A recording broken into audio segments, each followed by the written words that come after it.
everyone. Thanks so much for joining us here at Elevate with C&M Coaching.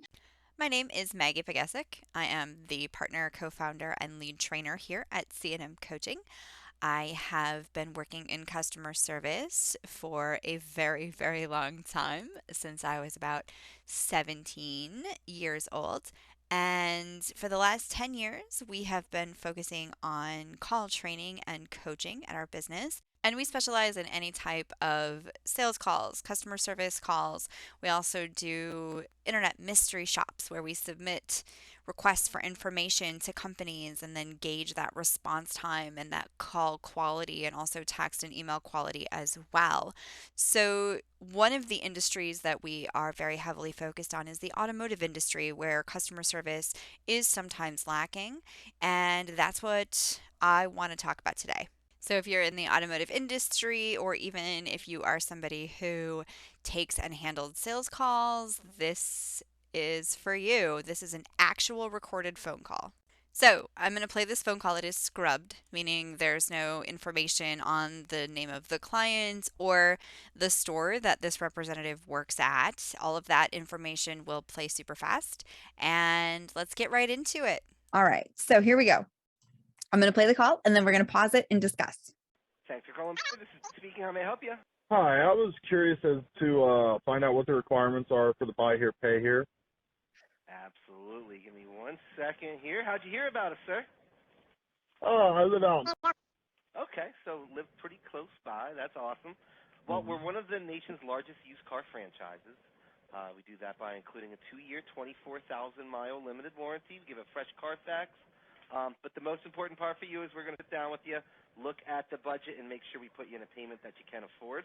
Last thing we want to do is put you in something that extends you a little bit too far, and you're not able to make your payments. We're really here to help you get your credit back. So I love this. I think this is awesome. The one thing I will say is that he sounds very friendly, upbeat, really ready to help the customer.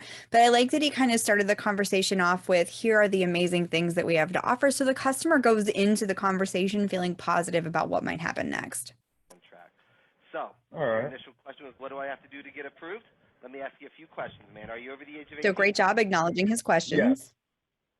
All right. Do you have a valid driver's license? Yes. All right. Do you currently have a source of reliable full-time income? Yes. All right. What do you do, sir? Oh, I'm an extrusion operator. Okay. Do you get paid weekly doing that or biweekly? Biweekly. All right. How much do you normally bring home? It's around 1,000. Over, Okay. a little over, maybe. Great job. You're making good money then, man. You don't pay anything extravagant in like rent or mortgage, do you? No. So if this is going to be something that you factor into your decision-making process, I wouldn't say extravagant, because extravagant could be different for me or for you. So I think your best bet here is to ask something along the lines of approximately how much you have going out in bills for rent or mortgage a month. And that would give you a better idea of if this customer is going to meet your criteria or not. Nope. Nope. All right. Perfect. You're not in the middle of a bankruptcy, right? Nope. That's a little bit of like leading the customer. I would say, are you in the middle of a bankruptcy?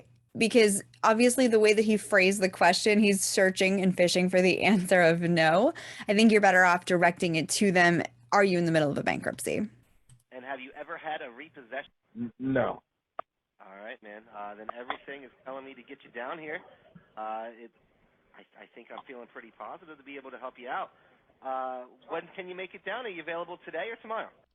So awesome job with the choices. Way to go for the appointment. However, this is an inbound phone call and we did not obtain any contact information from the customer. So how do we intend to reach back out to this person if they don't show? Or if they do show, how do we know it was the person we spoke with if we're not getting a name? So right here, you should have said, now, before I go ahead and get you your pre-approval status, what's the best number for me to reach you on? Is that a home number or a cell number? And then after that, great, what's the correct spelling of your last name? Thanks, and your first name is. And then move into, so the next step in the process would be to have you come in and then offer an appointment.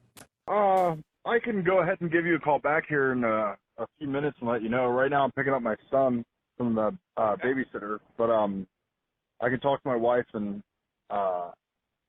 see what time's best. So I would have said something like, you know what, why don't we do this? We get busy. And of course, your time is always super valuable, especially if we got kids. I know how crazy that can make things. So why don't we do this? How about we go ahead and pick a time now?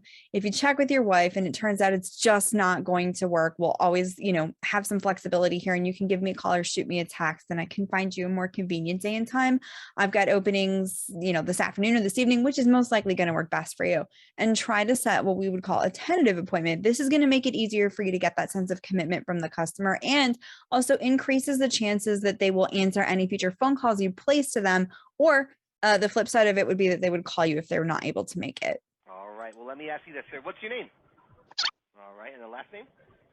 Okay. And a good phone number. So as you can see here, we're getting to the end of the call. We are just now asking for contact information. So let me know when you can make it down. All right, man? All right, we'll do. All right. Thank you very much. Yep. Bye-bye. Thank you. Bye-bye. So I would say the biggest takeaway from this call is that we really scrambled at the end to obtain contact information. So this particular rep did get lucky. Customer was willing to give out the info, but what happens if they're not? What happens if they're stressed out or frustrated, or they just don't love the way the call went? Then they're not going to give you info. We're going to have one of those, no, I'll just call you back when I'm ready to visit type situations. And the problem with those is that they don't call back. So to increase the efficiency and effectiveness of this phone call, I definitely would have gotten contact info prior to telling the customer that I had them pre-qualified. And then secondly, I would have gone back and circled around for a tentative. The easier you make it for the customer to reschedule if necessary, the more likely the customer is going to be to take the appointment. So I would say those are kind of the two main takeaways from here. I love the rapport building portion. I love the asking of the questions and the engaging and the back and forth that way. But I do feel like we need to work a little bit harder to get contact info before giving away pre-qualification status. And then when offering an appointment, ask at least twice. Use that tentative technique. Then the final thing is that no contact information was given out, which is a step that we call closure, and then also a step that we call recap. So in closure, it's giving out your contact info or texting it, getting their email address, and also giving them directions or texting them an address to the location. And then finally, in that recap step, how about mentioning some future follow-up intentions? If I don't hear back from you by the end of the day today, I'll give you a call tomorrow, see if you've had a chance to talk to your wife. All of that is stuff that we're trying to use in our conversations to not only improve the customer's perception of us customer service wise, but also to help keep us connected with the customer so that they actually do want to show up. And whether you get the appointment or not is irrelevant. We should still be trying to close out that call and provide our information so that we can try to generate referrals, and also make the customer feel connected to us again, which in turn can help them call us when they are ready to come in and visit. So I hope you guys like this call. If you have any questions, leave them below in the comments and I'll see you all soon. Bye.